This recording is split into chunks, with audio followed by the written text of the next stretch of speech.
नमस्कार साथियों। तो आज है 24 मार्च 2025। वैसे बाजार आज बहुत ही बढ़िया था, जहां पे निफ्टी 50 23,500 को रिक्लेम करने के साथ साथ क्लोजिंग भी दिया 23,658 पॉइंट पे, लगभग 1.32% तेजी के साथ। अब सवाल उठता है कि कल क्या होगा। 25 तारीख को जानेंगे इस वीडियो में। साथ में शेयर मार्केट से रिलेटेड बहुत सारे इंपॉर्टेंट लेटेस्ट अपडेट शेयर करूंगा आपके साथ। उसके साथ साथ ग्लोबल मार्केट का हालचाल, एफएसडीएस का डेटा और मोस्ट इंपॉर्टेंट पार्ट, कल मार्केट प्रिडिक्शन। तो रिक्वेस्ट करूंगा आप सभी को, प्लीज वीडियो को बिना स्किप के पूरा अंत तक जरूर देखना। और खास करके इस वीडियो की आखिरी 3-4 मिनट पे जब हम बाजार को एनालाइज करेंगे, समझने की कोशिश करेंगे कि कल मार्केट किस तरह मूव कर सकता है, उसको तो कहते ही मिस मत करना। ओके, तो आइए सबसे पहले चेक करते हैं आज हमारे एनालिस्ट ने क्या स्टेटमेंट दिया। कल यानी मंगलवार बाजार किस तरफ जा सकता है। दोस्तों, आज इस टॉपिक को कवर किया मनी कंट्रोल की तरफ से एक एनालिस्ट ने बाजार के बारे में अपना एक विचार रखा, मतलब पॉइंट ऑफ व्यू रखा। आइए देखते हैं technical view. Nifty near 7 week high crossing 23,800, crucial for fresh up move. इन लोगों का डिमांड दिन पर दिन बढ़ता क्यों जा रहा है। इसके पहले कह रहा था कि 23,000 बहुत अच्छी बात है, रिक्लेम कर लिया। फिर कह रहा है कि 23,350 रिक्लेम कर लिया। कल तक ये लोग ये कह रहा था कि 23,500 रिक्लेम कर लिया। आज की डेट में ये कह रहा है कि 23,800 को जब फिर से रिक्लेम करेगा, क्रॉस करके ऊपर जाएगा, उसके बाद ही कोई फ्रेश अप मूव हो सकता है। एनीवे, आशा रखता हूं ऐसा जल्दी हो जाएगा। बैंक निफ्टी सिग्नल रीबर्स्ट मोड, ये बात तो सही है। जो बात आपको मैं कल भी रात की 10:30 को मैं दिखाया था कि देखिए निफ्टी 50 जिस लेवल पे है ना, वहां से बैंक निफ्टी बहुत ही सेफर लेवल पे है, बहुत ही सेफर लेवल पे है। ठीक है, आगे इस बारे में हम अच्छे से चर्चा करेंगे, देखते जाइए इस वीडियो की आखिरी 3-4 मिनट पे। बट उसके पहले दोस्तों, आप सभी को मैं पूछना चाहता हूं कि आपका क्या ओपिनियन है कि कल बाजार किस तरफ जा सकता है आपके हिसाब से। जो भी आपका ओपिनियन है प्लीज शेयर कीजिए कमेंट करके, कमेंट बॉक्स में। अब दोस्तों बात करेंगे कुछ important economical data, report, news जो कि आज पब्लिश हुआ।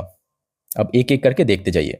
जैसे कि आज भारत की PMI manufacturing and service data out हुआ मार्च महीने की। अब देखिए मार्च महीने अभी तक खत्म नहीं हुआ टोटली, बट जब तक हुआ है तब तक का डेटा। ठीक है, अनफॉर्चुनेटली दोस्तों ये डाटा बहुत ही खराब था, बहुत ही खराब था। आप देख, इस वजह से आप देख सकते हो, जो कि फरवरी महीने पे ना ये डेटा था आपके 58.8%। ध्यान से देखना, ये फरवरी की data 58.8%।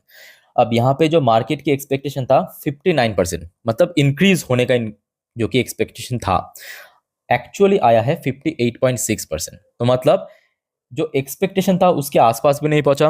Even month on month basis पे मैन्युफैक्चरिंग पीएमआई ड्रॉप हुआ। ये कौन सा मैन्युफैक्चरिंग पीएमआई, पीएमआई मतलब परचेजिंग मैनेजर इंडेक्स। ठीक है, तो मैन्युफैक्चरिंग पीएमआई में ड्रॉप हुआ।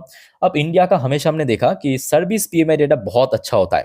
अनफॉर्चुनेटली इस बार आप देख सकते हो जो डोमिनेटेड जो सर्विस पीएमआई नंबर, उस पे भी रिकॉर्ड गिरावट हुआ। रिकॉर्ड गिरावट मतलब फरवरी मैंने पाया था 59, इस बार देखिए ड्रॉप होके, मतलब मार्च की अभी तक 57.7 हुआ है स्कोर। तो आप समझ सकते हो कि ये दोनों ही डेटा कहीं ना कहीं काफी वीक रहा, चाहे मैन्युफैक्चरिंग पीएमआई चाहे सर्विस पीएमआई। अच्छा, नेक्स्ट दोस्तों इंपॉर्टेंट अपडेट है संजीव बजाज की तरफ से। ये देखिए report, the best period for India will be the next 15 to 20 years. Okay, let's see. Next important report दोस्तों आया है मार्केट के एनालिस्ट की तरफ से। देखिए इनके हिसाब से Nifty bullish could touch 23,800। I hope so जल्दी क्रॉस करेगा। अच्छा, नेक्स्ट दोस्तों एक और रिपोर्ट आया है आपके राजेश पलविया की तरफ से। Mid small caps poised for outer performance in near term. Okay, इनकी तरफ से ये स्टेटमेंट दिया। बाय द वे दोस्तों, आज पहली वीडियो में जैसे कि आपको मैं कहा था कि आज सेबी की एक बहुत इंपॉर्टेंट बोर्ड ऑफ डायरेक्टर की मीटिंग होगा, जिसका आउटकम शाम के वक्त आउट होगा। फाइनली देखिए 6:30 बजे के आसपास आउट हो चुका है। देखिए सेबी की तरफ से डिसीजन लिया गया, बहुत सारे डिसीजन है, कुछ इंपॉर्टेंट पॉइंट मैं आपको दिखा देता हूँ सिंपल। ठीक है, SEBI board approves doubling disclosure threshold for APIs, मतलब foreign portfolio investors, to ₹50,000 crore. अपने आप पे दोस्तों बहुत ही अमेजिंग डिसीजन है, क्योंकि देखिए मेरे हिसाब से ना थोड़ा सा स्पेस देना चाहिए एफआईएस को भी। आप अगर अपने नॉर्म्स को इतना ज्यादा टाइटन करके देखोगे दोस्तों, कोई फायदा नहीं अल्टीमेटली, है ना। तो मेरे हिसाब से देखिए जहां पे टाइट करना, जहां पे स्ट्रिक्ट होना वहां पे होना चाहिए, और जहां पे स्पेस देना वहां पे देना भी चाहिए। और मेरे हिसाब से हमारे जो पुराने सेबी चीफ था, मतलब आपके माधोपी पुरी बच ऐसा कुछ नाम था, अभी तो उनके ऊपर केस चल रहा है, तो वो हटने के बाद ना बहुत सारे नॉर्म्स, इसके पहले भी हमने देखा काफी यहाँ पे सिंप्लीफाई किया है, और आज भी आप देख सकते हो यहाँ पे भी बहुत बड़ा बदलाव हुआ। जो कि इसके पहले लिमिट था 25,000 करोड़, उसको सीधा सीधा डबलिंग कर दिया, 50,000 करोड़ कर दिया। अपने यहाँ पे बहुत ही रिमार्केबल है। नेक्स्ट दोस्तों, एक और इंपॉर्टेंट अपडेट सेबी की तरफ से, देखिए ये भी शाम का अपडेट है, बोर्ड ऑफ डायरेक्टर की मीटिंग की update. SEBI board eases norm, देखिए अनदर एक नॉर्म्स को इज किया for cat two AIFs fund can invest in listed debt rated a और बिलो। अपने आप पे बहुत ही अमेजिंग डिसीजन है, ठीक है। तो आशा रखता हूँ कि कल इसका इंपैक्ट भी आपको बाजार में देखने को मिलेगा। एक और दोस्तों इंपॉर्टेंट रिपोर्ट सेबी की चेयरमैन, जो न्यू चेयरमैन है तुहिन कंतप पांडे, इनकी तरफ से will look into NSE IPO issue, ठीक है। तो बहुत जल्दी दोस्तों NSE की IPO, जो कि बीच में थोड़ा बहुत चर्चा चल रहा था कि शायद आएगा, फाइनली इसको कुछ ना कुछ प्रोग्रेस होने जा रहा है, ठीक है। तो इसके तहत मैं कहूंगा कल जो है BSE की शेयर के ऊपर नजर रखना, BSE की शेयर में एक अच्छा खासा मूवमेंट हो सकता है प्रॉपर ढंग से, ठीक है। नेक्स्ट दोस्तों, बहुत इंपॉर्टेंट अपडेट RBI की तरफ से आज की डेट पे, RBI $10 बिलियन, जी हाँ $10 billion FX swap over subscribed हो चुका है, कट ऑफ एट ₹5.86। एक और दोस्तों इंपॉर्टेंट जानकारी मैं आपको देना चाहता हूं RBI की तरफ से, ये देखिए जो आज RBI की जो चेयरपर्सन की तरफ से ये कहा गया, under the swap the central bank will inject liquidity amount 10.04 billion, ठीक है।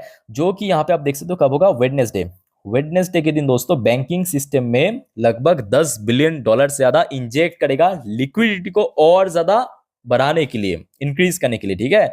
ये दोस्तों अपने आप में बहुत अच्छी बात है। आशा रखता हूँ कि आगे आपको बैंक्स के अंदर भी एक अच्छा मूवमेंट देखने को मिल सकता है, बिकॉज इसका इंपैक्ट आपको पहले तो obviously banks and financial service sector में देखने को मिलेगा, उसके बाद बाकी, ठीक है। अच्छा नेक्स्ट देखिए, जो वाइटल रिपोर्ट आया है आपके MOS फाइनेंस की तरफ से, India US to focus on increasing market access, reducing tariff. अब देखिए जब टैरिफ की बात हो रहा है, आज रात की दोस्तों एकदम लेटेस्ट अपडेट देखिए, ये आज रात की लेटेस्ट अपडेट 8:55 की, ठीक है। न्यूज की जो डेप्थ है उसको पहले समझिए आप। Trump threaten India and other Venezuelan oil importer with new 20% tariff, move could impact Reliance IOC Indian oil corporation from 2 अप्रैल। दोस्तों वेनेजुएला जो है ना, मेरे बात को ध्यान से सुनना, मैं आपको शॉर्ट में बताता हूं, ठीक है। यहाँ पे एक्चुअली मामला क्या है, वेनेजुएला इतना बड़ा, मतलब तेल की, जो कच्चा तेल की अकूत भंडार आप बोल सकते हो, जो क्रूड ऑयल है ना उसका अकूत भंडार, इतना तेल है वेनेजुएला के पास कि पूरे दुनिया का तेल की प्यास बुझा सकता है वेनेजुएला अकेले में, बात कर रहा हूं। तो आप पूछेंगे कि वहां से क्यों तेल जो है एक्सपोर्ट नहीं होते।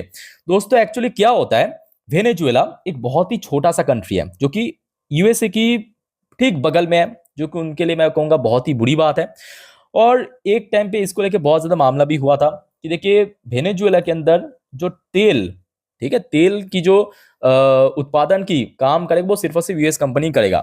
अब वेनेजुएलन सरकार जो है वहां पे जो लोकल गवर्नमेंट है उसको इनकार कर दिया, और उसके बाद US, इतने बढ़िया देश है, अब सोचिए जरा, USA इतना ज्यादा सैंक्शन लागू किया वेनेजुएला के ऊपर, इतना ज्यादा कि वेनेजुएला के साथ व्यापार करना बहुत दूर की बात है, कोई भी देश वेनेजुएला के साथ रिलेशन भी रखना नहीं चाहते। अगर रिलेशन रख भी दिया ना, उसके ऊपर भी US की सेम सैंक्शन पड़ेगा, ठीक है। अब हाल ही में क्या हुआ था, जब US में चुनाव के पहले बाइडेन की सरकार, ठीक है, कुछ जो सैंक्शन जो है ना लिफ्ट कर लिया था, उठा लिया था, और जिसके बाद क्या हुआ था कि वेनेजुएला में भारत की बहुत सारी कंपनीज, जैसे कि रिलायंस, जैसे कि एक सरकारी कंपनी इंडियन ऑयल, ये वहां पे पहुंचे, वहां पे तेल निकाला, रिफाइन करके बेचने लगा, ठीक है, जो कि बहुत ही सस्ता पड़ रहा था। अब इस चीज को ट्रम्प ने देख लिया, ट्रम्प ने कह दिया कि देखिए वेनेजुएलन ऑयल इंपोर्टर जो है उनके ऊपर 25% टैरिफ लागू होगा 2 अप्रैल। ये आज का लेटेस्ट अपडेट है, तो जिसका फुल इम्पैक्ट आपको, जो सारे कंपनी अभी वहां पे काम कर रहा था, यानी अंबानी जी की कंपनी या भारत सरकार की कंपनी IOC, ठीक है, उसमें पूरा इम्पैक्ट आपको देखने को मिल सकता है। ये दोस्तों एक शॉर्ट स्टोरी के थ्रू मैं आपको समझा दिया, होपफुली समझ आ चुका है। और दोस्तों आपका कोई दिक्कत है प्लीज कमेंट करके बताइए। अच्छा, अब आगे बढ़ते हैं नेक्स्ट इंपॉर्टेंट टॉपिक पे, बट उसके पहले दोस्तों आप सभी को मैं रिक्वेस्ट करूंगा, अगर आपने अभी तक इस चैनल को सब्सक्राइब नहीं किया तो प्लीज फटाफट सब्सक्राइब करके रख दीजिए, और सब्सक्राइब करने के साथ साथ जो नोटिफिकेशन बेल आइकन है उसको भी क्लिक जरूर कर देना, ताकि जब भी मैं वीडियो अपलोड करूं आप लोगों के लिए तुरंत आपके पास पहुंच सके, है ना। अच्छा, बात करेंगे यूएस मार्केट। देखिए मैं आपको थोड़ा रिफ्रेश करके दिखाता हूँ। ये देखिए अभी मैं वीडियो रिकॉर्ड कर रहा हूँ यूएस में लोकल टाइम 1:06 दोपहर को। डॉ जोन्स की पोजीशन बहुत ही अच्छा, लगभग 1.05% ऊपर आ चुका है। नैस्डैक की पोजीशन भी काफी अच्छा चल रहा है, देखिए 1.95% ऊपर। तो मतलब दोनों ही इंडेक्स काफी टॉप नॉच परफॉर्मेंस दे रहा है आज की डेट पे। और बाकी बात करें यूएस की 10 साल की बॉन्ड डील वेट, यूएस की 10 साल की बॉन्ड डील भी 1.5% ऊपर आ चुका है, जो कि बाकी देश की करेंसी के लिए अच्छी बात नहीं है।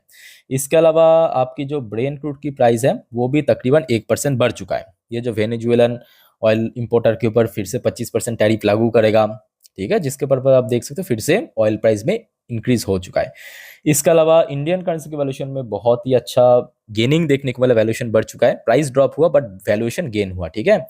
अच्छा, अब चलिए बात करते हैं कुछ इंडियन कंपनी की पोजीशन, जैसे कि विप्रो लिमिटेड एडीआर वर्जन अभी 2.81% ऊपर आ चुका है। इन्फोसिस की एडीआर वर्जन लगभग 1.17% ऊपर आ चुका है। आपके एचडीएफसी बैंक की एडीआर वर्जन लगभग 2% ऊपर 2.01%, एंड आईसीआईसी बैंक की एडीआर वर्जन लगभग 1.45% ऊपर आ चुका है, ठीक है। अच्छा, बात करते हैं गिफ्ट निफ्टी की पोजीशन। एक मिनट, यहाँ पे बार बार ये सारे एडवर्टाइजमेंट आ रहा है, एक मिनट रुकिए।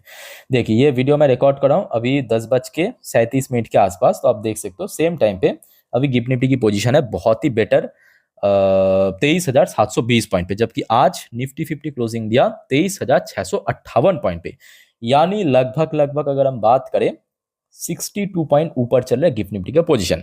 मेरे हिसाब से बहुत अच्छा है, बिकॉज अभी देखिए गिफ्ट निफ्टी की फ्यूचर, ये मार्च का फ्यूचर है, ये ऑलमोस्ट एक्सपायर होने को है, तो मतलब प्रीमियम जो है एकदम मिनिमम पे आ चुका है। तो उस हिसाब से अगर आप कैलकुलेट करेंगे ना, एक्चुअली पोजीशन काफी स्ट्रांग है, एक्चुअली पोजीशन काफी अच्छा है अभी, ठीक है। कल सुबह तक किस तरफ जाएगा वो तो खैर कल की बात है। फिलहाल दोस्तों आप देख लेते हैं एफएसडीएस का डेटा, और उसके पहले दोस्तों अगर आपको वीडियो अभी तक अच्छा लगा, इंफॉर्मेटिव लगा, प्लीज वीडियो को लाइक करके जरूर एनकरेज करना, और आप लोग अगर इंस्टाग्राम में हो ना तो प्लीज मुझे फॉलो करके जरूर रखना, बिकॉज इस टाइप की जो इंपॉर्टेंट इकोनॉमिकल डेटा रिपोर्ट सब मैं इंस्टाग्राम स्टोरी में दे देता हूँ, और मेरा इंस्टाग्राम का लिंक आपको इस वीडियो के नीचे डिस्क्रिप्शन बॉक्स में मिल जाएगा, ठीक है। बाय द वे एफएस द्वारा आज भी खरीदारी देखने को मिला, तो जिनके मन में थोड़ा सा डाउट था कि लास्ट डे मतलब फ्राइडे के दिन क्या हुआ, 7,500 करोड़ की शेयर हो सकता है कि एफटीएससी में रिजेक्ट हुआ जिस वजह से वहां से एक अच्छा इन्फ्लो आता है, एक्चुअली बात है कि एफएस द्वारा एक स्ट्रॉन्ग इन्फ्लो लगातार आ रहा है। लास्ट वीक पे भी हमने देखा था, मंगलवार, बृहस्पतिवार, शुक्रवार, आज सोमवार भी आप देख लीजिए 3,055 करोड़ की बाइक किया। इवन डीआईएस ने भी आज बहुत बड़ा अमाउंट नहीं 98 करोड़ की बाइंग देखने को मिला, ठीक है। अच्छा, बाकी बात करें, देखिए आपके मिडिल ईस्ट की तरफ से कोई बहुत बड़ा अपडेट नहीं है, but TA35 Israeli top index आज बहुत ही अच्छी लेवल पे क्लोजिंग दिया 1.91% गेनिंग के साथ। अब चलिए दोस्तों मैं आपको मार्केट एनालिसिस वाला पार्ट के ऊपर लेके चलता हूं।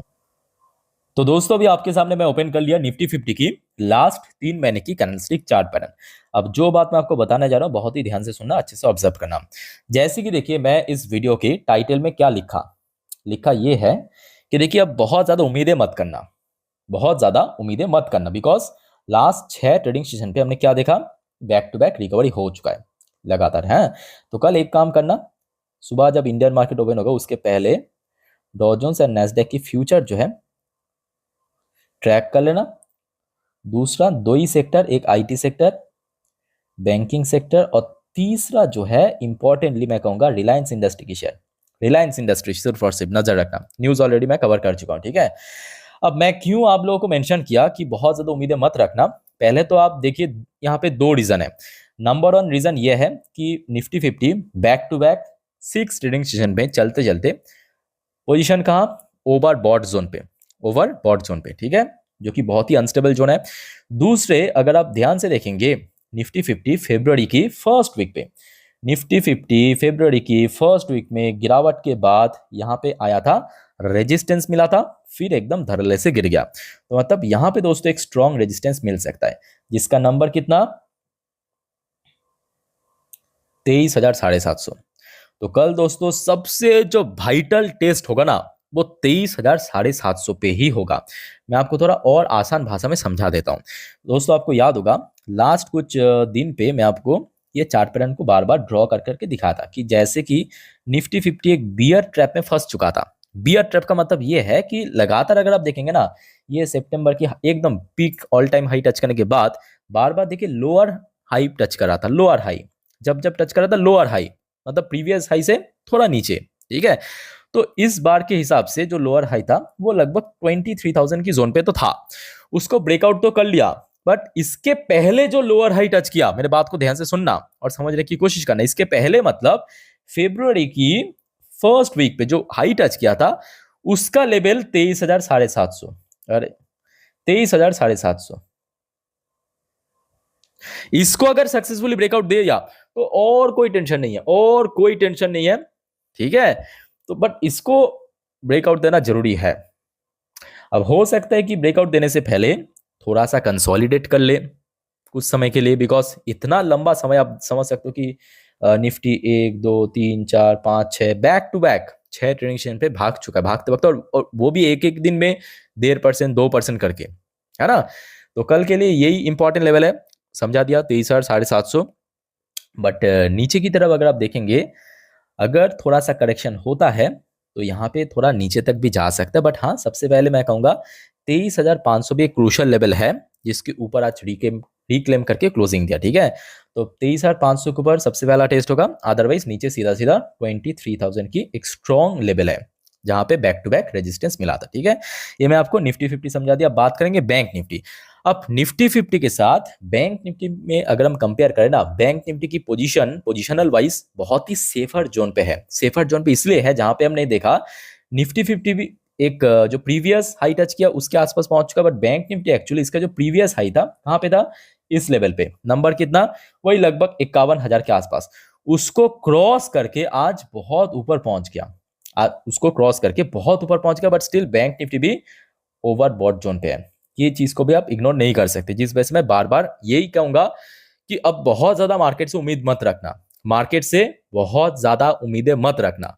अगर कल थोड़ा सा करेक्शन, थोड़ा सा कंसोलिडेशन हो भी जाता है ना, मैं कहूंगा बहुत अच्छी बात है, लॉन्ग टर्म इन्वेस्टर्स के लिए बहुत अच्छी बात है, क्योंकि एक बेस बनाना, कुछ समय के लिए कंसोलिडेशन करना जरूरी है फर्दर रैली के लिए। क्योंकि अगर यहाँ पे कंसोलिडेशन कर गया ना, ये जो आरएसआई इंडेक्स है वो कुछ समय के लिए नीचे आ जाएगा, 60 के अराउंड पहुंच जाएगा, 60-65 के आसपास। उसके बाद का जो रैली होगा फिर देखना सीधा सीधा निफ्टी 50 24,000 को ब्रेकआउट दे देगा आराम से, बैंक निफ्टी भी 52,000 को आराम से ब्रेकआउट देगा। बट तब तक देखिए थोड़ा सा यहाँ पे रिस्की जोन पे पहुंच चुका है, ठीक है। तो बैंक निफ्टी के लिए कल सबसे इंपॉर्टेंट जोन है नीचे की तरफ 51,000 51,500 के आसपास, और ऊपर की तरफ ऑब्वियसली 52,000 के आसपास एक स्ट्रॉन्ग रेजिस्टेंस जोन है, ठीक है। तो ये मैं आपको इंडिकेटर्स एंड चार्ट पैटर्न को बेस करके अच्छे से समझा दिया, एक्सप्लेन कर दिया। और दोस्तों आपको कोई डाउट्स है प्लीज कमेंट करके पूछिए। बट वीडियो को वाइंड अप करने से पहले जो बात हमेशा आपको मैं हर रोज कहता हूँ कि देखिए यहाँ पे जो भी चीज आपको मैं सिखाता हूँ, दिखाता हूँ, समझाता हूँ, उसको बेस करके गलती से दोस्तों कोई भी FnO trading, intraday trading, future option, call put buy sell गलती मत करना। मार्केट बहुत रिस्की है, बहुत अनसर्टेन बन चुका है। समझदार बनिए, लॉन्ग टर्म के लिए जाइए, सेफ कंपनी में इन्वेस्ट कीजिए, ठीक है।